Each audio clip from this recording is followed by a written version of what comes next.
Well, perhaps it is interesting to go on a little bit further on this problem of strategy. So, for example, in the case of Holland, we had something like a population census.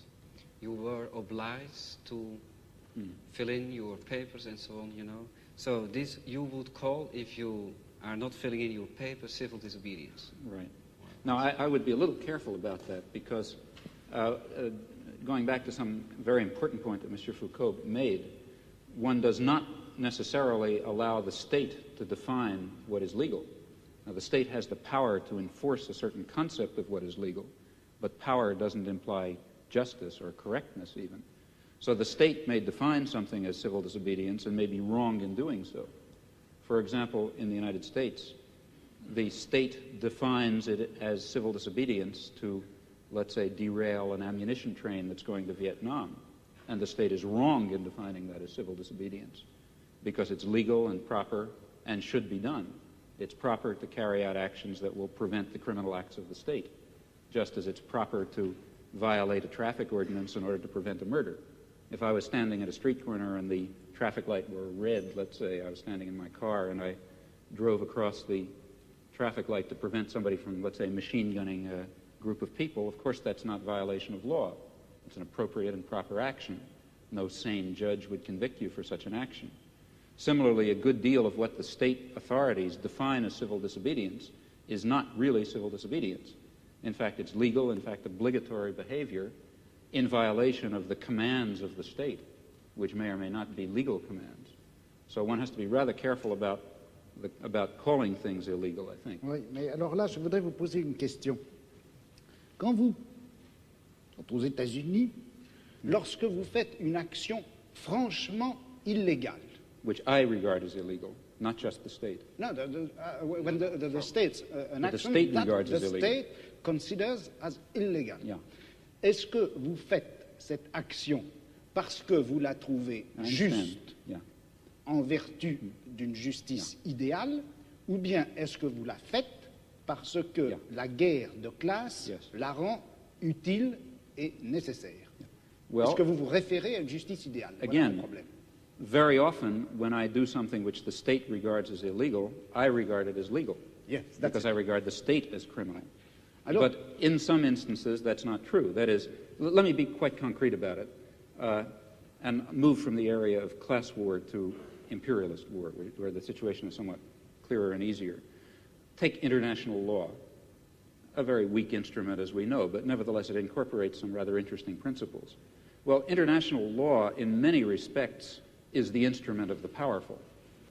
That is, international law permits much too wide a range of international forceful intervention in support of existing power structures that define themselves as states and against the interests of masses of people who happen to be organized in opposition to states. But, in fact, international law is not solely of that kind. And, in fact, there are interesting elements of international law, let's say embedded in the United Nations Charter, which permit, in fact, I believe, require the citizen to act against his own state in ways that the state will falsely regard as criminal.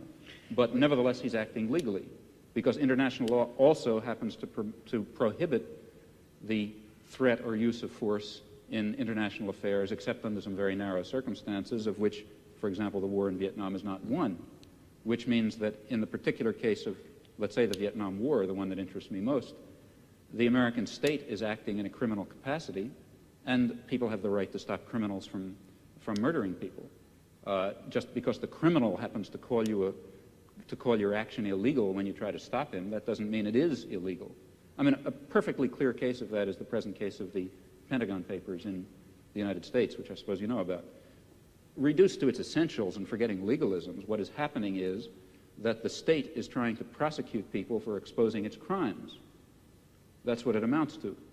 C'est donc au nom d'une justice plus pure que vous critiquez le fonctionnement de la justice. Parce que, c'est pour moi, si vous voulez, important de savoir ça, parce que nous avons actuellement en France un débat sur le problème de la justice et à propos de l'institution d'un tribunal populaire à propos de la justice, vous connaissez le problème des secondes. Et un certain nombre de gens, comme Sartre par exemple, pensent que pour faire actuellement la critique du système pénal en France, ou pour faire la critique des pratiques policières, de la manière dont la police se conduit, il faut faire une sorte de tribunal qui, au nom d'une justice idéale, d'une justice supérieure, d'une justice humaine en général, condamnera la pratique des juges français ou des policiers français. Et puis, il y a un autre groupe de gens, et je me sens, je travaille avec ces gens-là, qui disent non, il ne faut pas faire cela parce que quand vous vous référez à la justice idéale que le tribunal serait censé appliquer, vous vous référez en fait à un certain nombre d'idées de justice qui ont été formées à notre époque par un certain groupe d'individus qui sont eux-mêmes, malgré tout, d'une façon directe ou indirecte, les produits de la société dans laquelle nous nous trouvons. Il faut attaquer les pratiques de la justice, il faut attaquer la police, il faut attaquer les pratiques policières, mais en termes de guerre et non pas en termes de justice. But you see, surely you believe that your role in the war is a just role, that you're fighting a just war, to bring in a concept from another domain.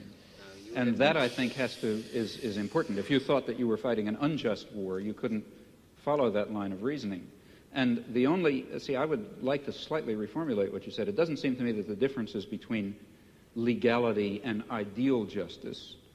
It's rather between legality and better justice. Now, this better system may have its defects, certainly will. But comparing the better system with the existing system and not being confused into thinking that our better system is the ideal system, we can then argue, I think, as follows, that the concept of legality and the concept of justice are not identical. They're not entirely distinct either. Insofar as legality incorporates justice in this notion, in this sense of better justice, referring to a better society, then we should follow and obey the law, and force the state to obey the law, and force the great corporations to obey the law, and force the police to obey the law, if we have the power to do so. Of course.